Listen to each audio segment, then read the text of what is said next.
Welcome and thanks for logging on to WYCC.org for In the Loop, the After Show. We're joined today by Whitney Reynolds, host of The Whitney Reynolds Show, Anthony Anderson, Chairman, Republican Precinct Project, and Steve Edwards, Deputy Director for the Institute of Politics at University of Chicago. Hello and welcome. Great to be here. We'll start with James Degorski. He is serving a life sentence for his part in the murders of 7 people inside a Brown's Chicken shop a few years ago.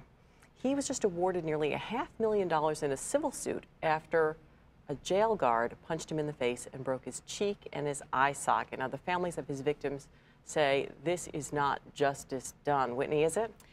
You know, it's a fine line because that's costing us more money. Not only is this guy costing us money by sitting in prison, now we have reconstruction to the face and $450,000 more dollars.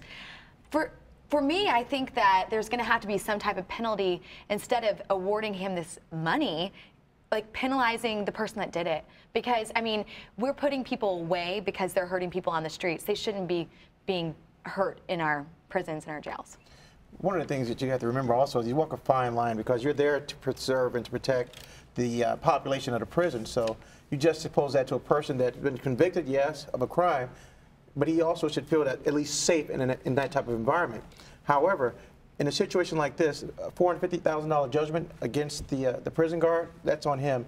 The taxpayer should not have to pick up the tab. But in the event that this guy does get the $450,000, that money should actually go to the people and the relatives of the victims of that crime at Brown's Chicken. Absolutely. That's a good point. I think under state law that the Corrections Department can take everything up to $15,000, so this fellow isn't going to get any money. Yeah, by virtue of just the expenses that they've incurred for incarcerating this gentleman. But I actually think the two of you are right, and I think, Whitney, your point about, and yours as well, Anthony, differentiating between the crime that he committed, for which he is serving time and for which there are, no excuses, and then also if we're going to live under the rule of law, and in a society where we're going to respect the law in all respects and have to suffer the consequences, then there need to be recriminations on the guard who committed this. Absolutely. In prison, I've been a part of the prison system. I worked for the Department of Juvenile Justice for 20 years or so. Yeah.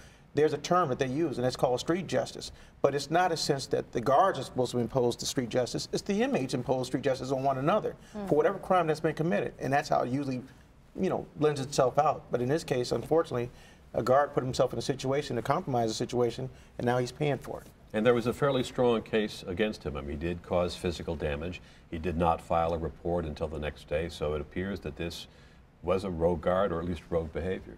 Absolutely. The Southside Parade comes up this weekend, and that is a parade at which there had been some troubles in time past. But they are going to also dye the river this year, which is also problematic since it is covered in ice. Steve, does it take the festivity out of the whole ceremony when you're basically pouring food color on ice? It does for me. It does for me. In fact, snow and the fact that, as we are having this conversation, we're uncovering, yet more early March snow and more cold weather. That takes the fun out of St. Patrick's Day for me, period. I would not want to stand, at the South Side St. Patrick's Day or the downtown festivities in 20-degree weather over the course of the holiday. But I'll say that about the Southside Parade, I mean, this is something that has had some difficulty. They actually shut it down for a year. I do think that this is part of the cultural life of Chicago, certainly for not just the Irish Catholic community, but for a lot of Chicagoans. This is part of the festivity. It's also kind of Chicago's great spring coming out party, and it's that first sign that, hey, we may be moving to warmer weather.